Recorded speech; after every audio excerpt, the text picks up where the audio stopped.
WWE made its historic debut on ESPN with WrestlePalooza. It was supposed to be a night that defined the company's future, a chance to show the world that professional wrestling could thrive in a new era of mainstream partnerships. But instead of elevating the wrestlers, the champions, or even the fans, the night revealed something very different. WrestlePalooza made one thing clear. WWE has become the personal stage of Triple H, his family, and his friends. When Triple H took full control of WWE's creative direction in 2022, fans had reason to be optimistic. His NXT had built a reputation for wrestling-first booking, long-term storytelling, and giving new stars a chance to shine. Many thought we were entering a renaissance. What we got instead was Triple H Incorporated, a company where the executives are the main characters, the wrestlers are supporting actors, and every premium event feels less like a wrestling show and more like a corporate showcase. WrestlePalooza didn't betray the promise of this new era by accident. It revealed the blueprint. On paper, WrestlePalooza was historic, the first premium live event broadcast on ESPN. WWE sold it as the beginning of something monumental. In practice, it felt like a 3-hour commercial. Endless sponsorships, corporate integrations, match pacing broken by advertising.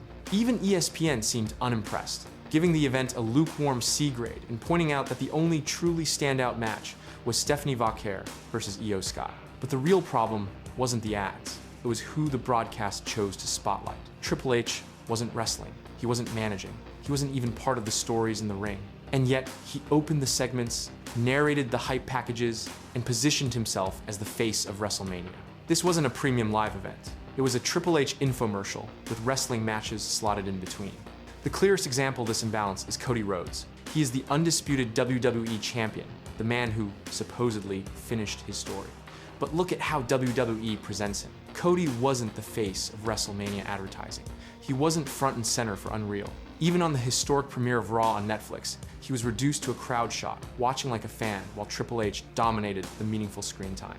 If your world champion doesn't represent the company in its biggest partnerships, then what does the championship actually mean? Right now, the belt feels like a prop. And Cody Rhodes, who should be the central figure in this new era, has been relegated to the background of his own story. This pattern isn't limited to TV time. It extends to how WWE frames its legacy. In 2025, Triple H was inducted into the WWE Hall of Fame. In 2026, Stephanie McMahon is headlining the next class, announced 6 months in advance at WrestlePalooza. Both moments were staged as heartfelt surprises, as if the honors were thrust upon them. But let's be honest, these are orchestrated self-congratulations. The first accolades of the Triple H era went not to overlooked legends or groundbreaking performers, but to himself and his wife. Meanwhile, names like Bret Hart, who continue to contribute to wrestling culture, stand on the sidelines. The Hall of Fame has stopped feeling like a celebration of wrestling's history and started to look like a dynasty, cementing its place at the center of the story. It isn't just family, it's friends. Look at the current creative structure of WWE, and you'll see a DX reunion. Shawn Michaels running NXT, Road Dogg shaping SmackDown. If Val Venus or Gillberg had been part of DX, you get the sense they'd be running a brand too. That's how blatant the favoritism looks from the outside. If you are on good terms with the game, you get to be in control of AAA, and your wife gets Hall of Fame too, and get to replace Mickie James on LFG. And if you're not in the circle, good luck. No one will ask your opinion, no matter how great you were in the ring or on the mic. See Bret Hart, Steve Austin, Mick Foley, some of the best minds this business has ever seen. But in Triple H's revisionist history, only him, Taker, and Shawn were great. Karrion Kross delivered one of the most talked about promos of the year, creating organic buzz. Instead of capitalizing, WWE marginalized him, let his contract drag, and eventually released him. LA Knight, arguably the most naturally over star on the roster, gets sporadic TV time while nostalgia acts eat up segments. Even The Rock has been painted as the scapegoat for Cena's failed heel run. Triple H's team had an entire year to pivot, but when the story collapsed, Rock was blamed for not being there week to week. In Triple H Incorporated, success isn't about connecting with the crowd.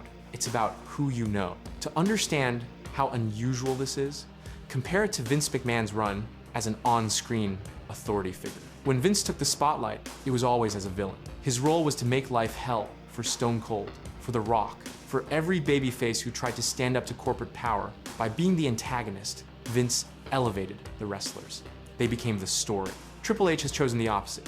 He isn't an evil boss. He's the benevolent savior, the creative genius, the face of stability.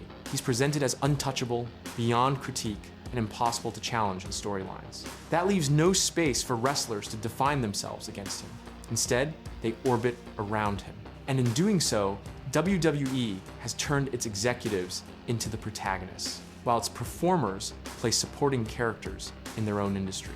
WrestlePalooza wasn't just another PLE, it was the moment the mask slipped. We saw a company that should have been promoting Cody Rhodes, Drew McIntyre, LA Knight, and Braun Breaker, instead pushing Triple H's face, Triple H's voice, Triple H's family, and Triple H's friends. We saw Hall of Fame ceremonies turn into family tributes. We saw a roster of champions treated like extras in a corporate branding exercise. The irony is that Triple H promised to focus on the future. Instead, he's cementing his own legacy at the expense of the very people who could carry WWE forward.